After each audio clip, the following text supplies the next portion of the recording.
हम इस वक्त खुलताबाद के उस जगह पर मौजूद हैं जहां पर औरंगजेब की मज़ार बनाई गई थी और औरंगजेब की मज़ार पूरी तरह से ढकी हुई है। ये संगमरमर की मज़ार एक अंग्रेज गवर्नर के कहने पर जो है उस वक्त बनाई गई थी। हालांकि 314 साल पहले जो मज़ार थी वो सिर्फ लकड़ी और कच्ची मिट्टी की बनाई गई थी, क्योंकि औरंगजेब का ये मानना था कि उनके द्वारा जो दीन पर पैसा खर्चा किया गया है उसका 1 रुपया भी उनके खुद के ऊपर ना आए। तो ये मज़ार आप देख सकते हैं पूरी तरह से ढकी हुई है, सीसीटीवी की निगरानी में है। यहाँ पर जो अंदर है संगमरमर है, उसके पीछे संगमरमर के दीवार के पीछे जो है औरंगजेब की मज़ार है। चारों तरफ जो है इस मज़ार के जो है सर्विलांस लगाया गया है, सिक्योरिटी भी है। सिक्योरिटी हालांकि 365 दिन रहती है, लेकिन कुछ ओकेजन पर सिक्योरिटी बढ़ती है। जिस तरह से मुद्दा उठता है तो सिक्योरिटी एएसआई की तरफ से भी और पुलिस की तरफ से यहाँ पर बढ़ती है। और इसके अलावा मैं आपको बताऊं कि यहाँ पर 3 और प्रमुख मज़ारें हैं। औरंगजेब के जो गुरु हैं यहाँ पर हज़रत ख्वाजा सैयद जैनुद्दीन सिराजी, इनकी मज़ार है। ये ख्वाजा मोइनुद्दीन चिश्ती अजमेर शरीफ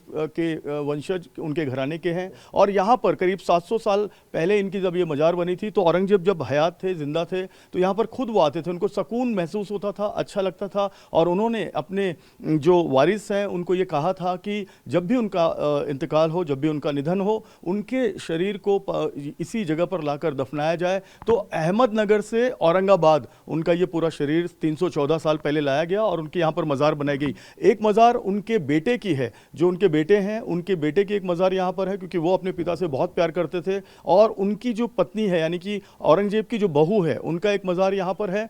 तो यहाँ पर कुल 4 प्रमुख मज़ारें हैं। एक औरंगजेब की मज़ार है, एक औरंगजेब के जो गुरु हैं या जिन्हें वो अपना स्पिरिचुअल जो मोटिवेटर मानते थे, उनकी यहाँ पर मज़ार है सैयद हज़रत ख्वाजा सैयद जैनुद्दीन की और उनके बेटे और बेटे की पत्नी की। हम बात करते हैं यहाँ के केयरटेकर और खादिम और जो यहाँ के तमाम जो करता धरता हैं। सर आप बताएं इकबाल जी, ये जो पूरा एरिया है, यहाँ पर 4 मज़ारें हैं, इनकी आप एक बार खासियत बता दें। यहाँ की खासियत ये है, जो यहाँ पर जो गुरु है इनका नाम ख्वाजा ज़ैनुद्दीन शिराज़ी चिश्ती रहमतुल्लाह अलैह है। ये ख्वाजा मोइनुद्दीन चिश्ती के छठे वंशज है और ये ख़त्मुल ख्वाजगन चिश्त है। यहाँ पर 700 साल पहले इनका देहांत हुआ। इन्होंने एक ये जो कैंपस दिखते थे, ये मदरसा चलाते थे, ये यूनिवर्सिटी थी और आपको 13 ज़बानें आती थी। वो ज़माने में 72,000 बच्चों को तालीम दी उन्होंने। आलमगीर बादशाह जब आए यहाँ पर तो उनकी एक इच्छा थी कि आले नबी औलाद अली मोहम्मद पैगंबर के कोई वंश के खदमों में मेरी खबर है। इसलिए गुरु के पास आके उन्होंने वसीयत करे कि मेरी मज़ार है इनके खदमों में दफन कर। उन्होंने इंतकाल से 14 साल पहले ये वसीयत कर दिए थे कि मेरे को मोहम्मद पैगंबर की आल के खदमों में दफन करना, क्योंकि इनकी बहन की जो मज़ार है औरंगज़ेब आलमगीर बादशाह की, वो अजमेर के अंदर है। कुछ इनके ख़ानदान के लोगों की दिल्ली में निज़ामुद्दीन चिश्ती के पास है। तो ये जो मुग़ल शासक थे, ये आले नबी मोहम्मद पैगंबर के जो वंश थे उनके खदमों में अपनी खबर बनाते थे। इसीलिए वो अहमदनगर से लाके यहाँ पर दफनाया गया। तो जो जैसा कि इकबाल जी ने बताया, यहाँ पर जो ये हज़रत ख्वाजा सैयद जैनुद्दीन चिश्ती हैं, ये इनके मतलब स्पिरिचुअल गुरु थे और उन्हीं के कदमों में, यानी कि आप देख सकते हैं उन्हीं के कदमों में औरंगजेब आलमगीर की जो मज़ार है वो बनी हुई है। ज़्यादा से ज़्यादा 10 मीटर की दूरी होगी औरंगजेब के मज़ार की और हज़रत जैनुद्दीन चिश्ती के मज़ार की। और इन दोनों मज़ारों के बीच में जो 10 मीटर का गैप है, इसी से ये बात सामने आती है कि जो औरंगजेब थे वो अपने गुरु को कितना मानते थे। आप बताएं यहाँ पर और कौन कौन सी मज़ारें हैं सर? यहाँ पर जैसे ये गुरु के जो शिष्य है, उनकी ये 3 शिष्य की मज़ार है। वो 3 शिष्य बोले तो उनके औलाद में से हम लोग आए, खादिम लोग आए।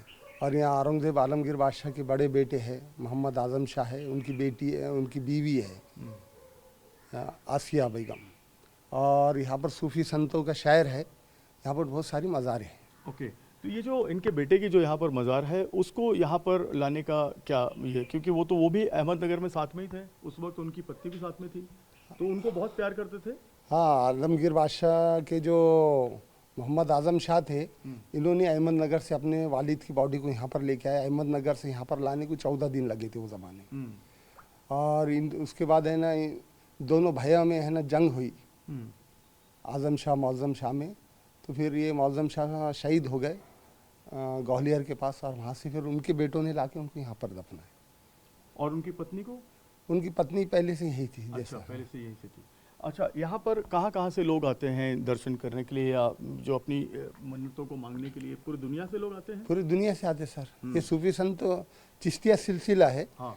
यहाँ बहुत सारे बुजुर्गान दीन हैं, बहुत सारे लोग पूरे हिंदुस्तान से लोग आते हैं और हर कोने से लोग, हर समाज के लोग आते हैं और यहाँ दर्शन लेके अपना मन्नतें मांग के जाते हैं यहाँ से। और ये जो ऊपर ये पूरा नाम का जो सूची बनाई गई है, इसमें क्या-क्या जानकारी है?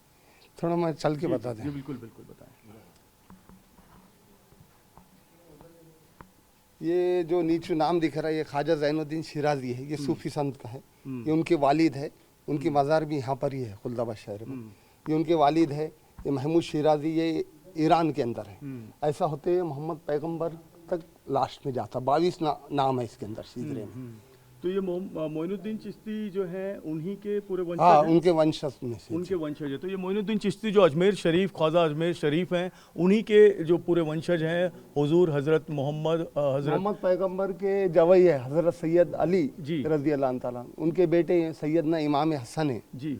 फिर उनके बेटे इमाम ज़ैनुल आबिदीन है। फिर उनके बेटे सैयद इमाम बाकर है। तो ये ऐसा सिलसिला होते हुए ये आखिरी बुजुर्ग है। बिल्कुल, बिल्कुल। तो मोहम्मद पैगंबर के वंशक है। मोहम्मद पैगंबर के वंशज। तो मोहम्मद पैगंबर के वंशजों की पूरी जो है सूची यहाँ पर है और यहाँ पर 4 प्रमुख मज़ार है। एक मज़ार औरंगजेब की है। औरंगजेब की मज़ार जो है चारों तरफ से ढकी हुई है।